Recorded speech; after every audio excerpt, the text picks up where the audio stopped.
আসসালামু আলাইকুম। নতুন আরও একটি রেসিপি নিয়ে চলে এলাম। আশা করছি সবাই ভালো আছেন। বাটার আমরা রান্নার বিভিন্ন ক্ষেত্রে ব্যবহার করে থাকি, আর এটা যদি বাসায় খুব সহজে তৈরি করা যায় তাহলে কেন তৈরি করব না। তো চলুন মাত্র একটি উপকরণ দিয়ে কিভাবে বাসায় বাটার তৈরি করা যায় দেখে নিই।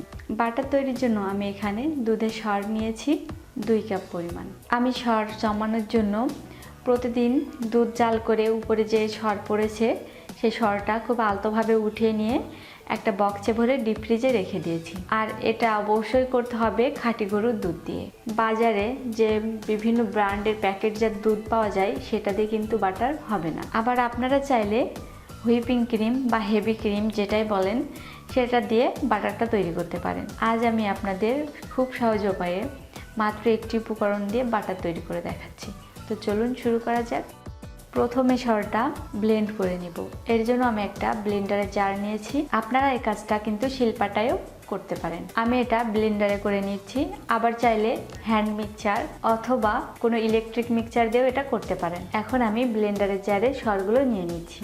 সরটা আমি আগে থেকে বের করে নর্মাল করে নিয়েছি। এটা ডিপ ফ্রিজে রেখেছিলাম, একটু জমাট বাঁধা ছিল। আর নিচ্ছি একেবারেই ফ্রিজের বরফ ঠান্ডা পানি, আর এর ভিতরে কিছু আইস দিয়ে দিচ্ছি। এতে করে বাটারটা খুব সহজে জমাট বাঁধবে। আমি এখন এটা ব্লেন্ড করে নিচ্ছি 2 মিনিট। আর এই 2 মিনিটে পানি আর মাখনটা আলাদা হয়ে যাবে। যত ঠান্ডা পানি হবে বাটারটা তত ভালোভাবে দুধ থেকে আলাদা হয়ে যাবে। আমার ব্লেন্ড করা হয়ে গেছে, দুধ আর মাখনটা আলাদা হয়ে গেছে। এখন আমি এটা উঠিয়ে নিচ্ছি। এখন আমি আবারও এটা ভালোভাবে ওয়াশ করার জন্য বরফ ঠান্ডা পানির ভিতরে বাটার নিয়েছি। এখন আমি চেপে চেপে বাটারের ভিতরে যে এক্সট্রা দুধের পানি আছে বা বাটার মিল্ক আছে সেটা আমি বের করে দেব।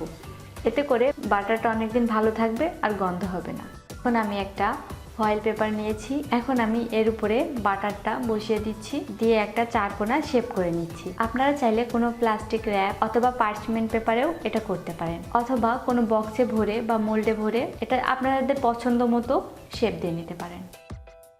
এখন আমি এটা সেট হওয়ার জন্য ডিপ ফ্রিজে রেখে দেব 1 ঘন্টার জন্য। ফিরে এলাম 1 ঘন্টা পর।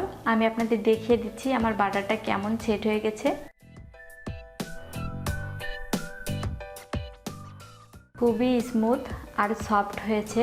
ব্রেকফাস্টের স্লাইস রুটির সাথে পরিবেশন করে নিতে পারেন। আশা করছি আজকের রেসিপি আপনাদের ভালো লেগেছে। যদি ভালো লেগে থাকে তাহলে বাসায় ট্রাই করার অনুরোধ রইল। আর আমার চ্যানেলের আরও নতুন ভিডিও পেতে আমার চ্যানেলটি সাবস্ক্রাইব করতে পারেন। আবার নতুন কোনো রেসিপি নিয়ে চলে আসব। সবাই ভালো থাকবেন। আল্লাহ হাফেজ।